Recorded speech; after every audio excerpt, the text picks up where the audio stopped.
Welcome, ladies and gentlemen, across our beloved Kyber Empire to today's video where we are going to be talking about our first time experience in Rise of the Empire. Rise of the Empire just wrapped up the other day, our first time experience, and I want to share the good, the meh, and the bad that came with the Rise of the Empire, and also show you what the rewards look like. I was fortunate to be one of the top guilds to get the highest amount of stars that's currently possible, which is 36 stars. And I think the main takeaway of this territory battle is it's not revolutionary content, it's mostly evolutionary. That's not a bad thing, but there are some bad things we gotta talk about. So here's what the rewards look like for 36 stars. Again, I think there's only about 5, maybe 10 guilds or so that got the maximum amount of stars that could really be feasibly attained right now. As we're going to talk about, it's mostly a relic problem that we're having. And initial impressions for a week-long event for lots of weird relic 8s and 9s that you're going to need. The rewards aren't very exciting, and especially when the main bottleneck is going to be creating full relic 8, relic 9 teams. These rewards really aren't gonna get us there that quickly. But one thing to keep in mind is that these territory battles are running 2 times a month. I guess in a weird way, double it in your head. Which still, if we rely solely on these rewards, it's gonna take a little bit of time to get full Relic 9 and 8 teams. So this means you're gonna definitely still have to be pretty active and decent at territory wars that make up on the Relic 9. But I suspect the new currency that we're getting is probably going to be suited for getting more Relic 9s as well, because there's not really a ton that's interesting for the Get 3 tokens. So let's go ahead and do a little bit of a montage reel. And as I said in the intro, this is mostly, I think they were trying to sell this as revolutionary, and under that context, you're going to be very disappointed. This is by no means revolutionary. I think it kind of fits the definition of evolutionary, and what I mean by that is it's just kind of a slight forward progression, some quality of life stuff, I suppose, to the previous territory battle model. Like, for example, I really like the fact that there's a mixed faction now, because in territory battles before, I wish I could have ran a bounty hunter team. Bounty hunters are one of my favorite factions in the game, but you couldn't really use them because, well, Mando and Grief, their light side, and the dark side had Bosk and all that, so you could never really make a really good full team of bounty hunters. Well, now you can. I think the biggest takeaway with this is Jabba the Hutt is the most important galactic legend in the game, hands down. Decent in the Rancor Raid, amazing in Grand Arena and Territory Wars, and they're needed in every single phase of Geonosis territory battle. And a few months ago, I would have said a Relic 9 Jabba's not really needed. Well, Relic 9 Jabba's going to take you pretty much through the extent of the mixed planets. And on that note, it looks like Dr. F is going to be important. Inquisitors are needed for a lot of stuff. It seems like so long as you have a normal Relic team that meets the requirements of 5, 6, 7, 8, 9, the battles don't feel particularly difficult. It's kind of mimicking the latest trend of legendary events where we need you to have these relic levels, and it's almost a giveaway. Of course, there were a few difficult battles like Iden Versio, and obviously the thing that got people really up in arms, and I kind of already expected this, although I don't agree with it. I wish they had a different philosophy when it came to designing content, but this was not meant to be beaten within a short period of time. It's meant to be beaten likely over several years, especially when you get to the later phases, and you're going to need like 1 billion GP per planet to get maximum stars. That's something that's not going to be feasibly happening anytime soon. So I'm going to start off on the good stuff here. The things that I liked about this territory, I kind of spoiled it in my main takeaways here, but I like that you can use your whole entire roster in a particular territory. It doesn't matter what affiliation they are, you're going to use them. Bounty hunters being the biggest example, you can finally maybe take advantage of that Karth Omicron and do a really interesting crossbreed with the light and dark side Old Republic teams. You could do some droid stuff. Star Killers more usable now, because now you can have light and dark put together, which is required to make them at least semi-decent. I've said this many times before, but even before I played the territory battle, I really appreciate the new UI, mainly that Galactic Conquest inspired Battlefront 2 UI, where when you visit a planet, it kind of looks like you're about to invade it. Big shout out to whoever does the 2D splash screen art assets. I think they've always done an amazing job. I wish the game looked as good as whoever does those art assets. It was cool to see. I think we had a few new planets, like the Haven Medical Station was interesting to see a couple new backgrounds. Hope we see those cycled in through other game modes out there. And I think the biggest thing that's kind of an improvement, unlike Geonosis or Hoth, where you only could do so much because you're containing yourself to one planet, now that we're visiting the whole entire galaxy, it definitely opens up the board to make this more breathable, or I should say flexible, where the future might head. There's a lot of planets missing there. One other thing I did like about this territory battle is, unlike the Kiadimundi mission, which is kind of difficult, I'm glad that the Riva mission doesn't seem that complicated. I want to talk about the things that I wasn't really like crazy about. Did it make me wow or did it make me upset? I don't know if I was happy or not happy about this, which is why it's in meh. I don't feel like there was a great value for Omicrons. Again, we got 36 stars, which is pretty decent. Basically, we kind of reached the Relic 9 planet, which is pretty good. And by no means did I feel like you really got a good value for your Omicrons, because the part about Omicrons that I feel like in theory should have done, which we saw in Geonosis territory battle, is you're taking an Omicron on a character that's not really important for platoons or not a really important character overall, and they lift the faction that kind of needs help, or it takes leftover stuff and you smash with it. The problem is kind of a few things. Likely, if you're using an Omicron on a territory battle team, you don't have high relics on them because you want to do minimum investment for maximum bang. You're not going to get that when they require Relic 5 minimum, and then of course 6, 7, 8, 9, depending on what phase you're in and planet. After doing this territory battle, I was expecting that there was going to be a few Omicrons I was eyeing. Like I was eyeing Finn, for example. I was eyeing Probe Droid, Omega. And after doing this territory battle run, I feel like I need none of them. So for the foreseeable future, I don't see myself applying Omicrons, and I'm not mad about that because I'd rather put them towards Grand Arena than Territory for my guild. Deployments was kind of a bit weird. I wish there was a quality of life thing. You know, it's a very specific. Big props to the guild leaders, by the way, across all guilds for figuring out the math and maximizing stars for guilds. It's a lot of weird math and predictions, but there was times where I needed to apply like 42% here and then 30-something% there. And, you know, it's like, I wish there was just a way instead of having to click individual characters, I could like set, all right, deploy 20%, 40%, 80, whatever it might be, to make things a little bit smoother. So that's a quality of life thing that I don't expect to happen. And then it ruined it.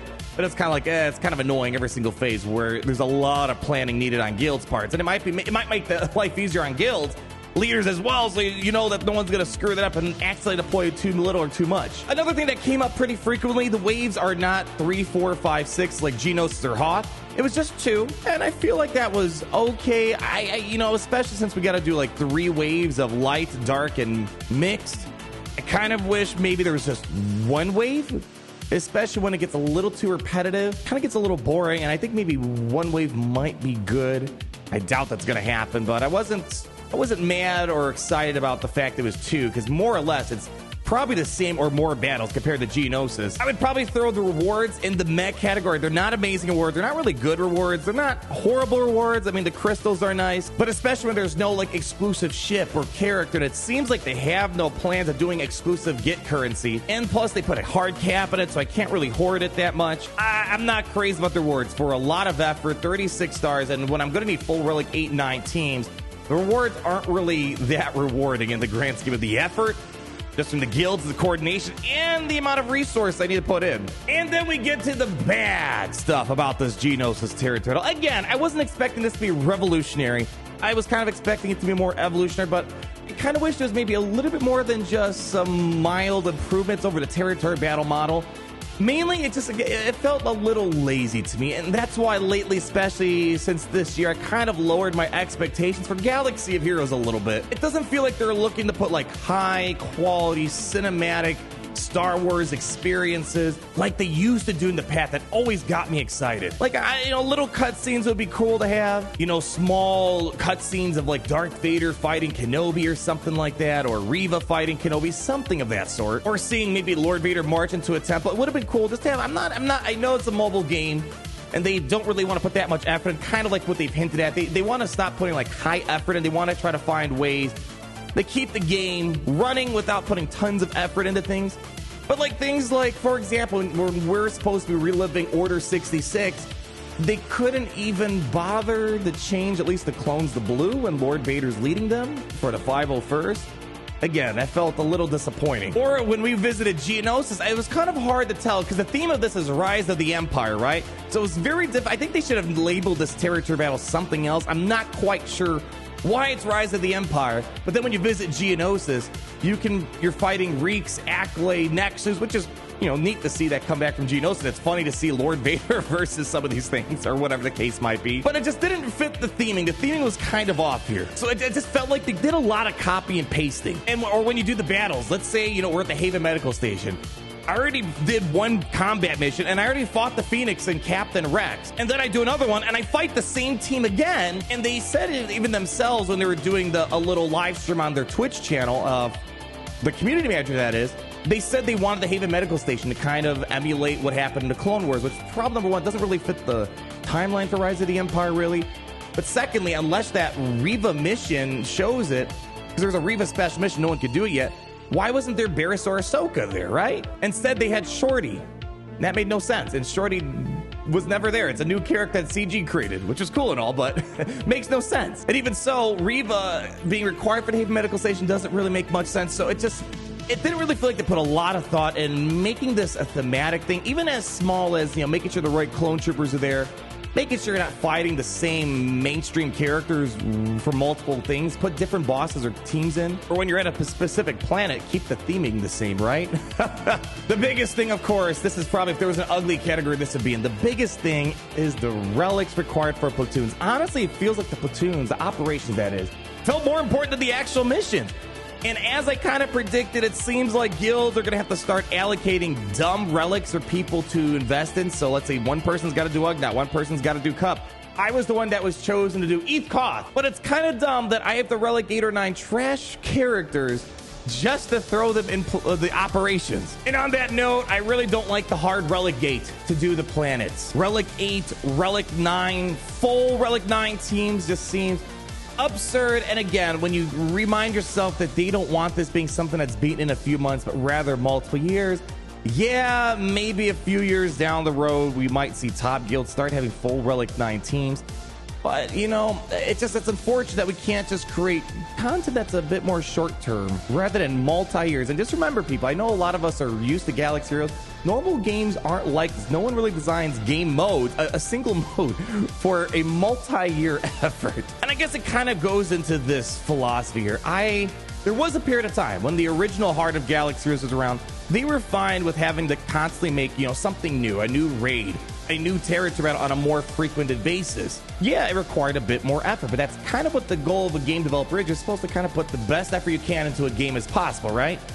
But of course, as things phased out, we read a lot of Q&As from the developers and whatnot.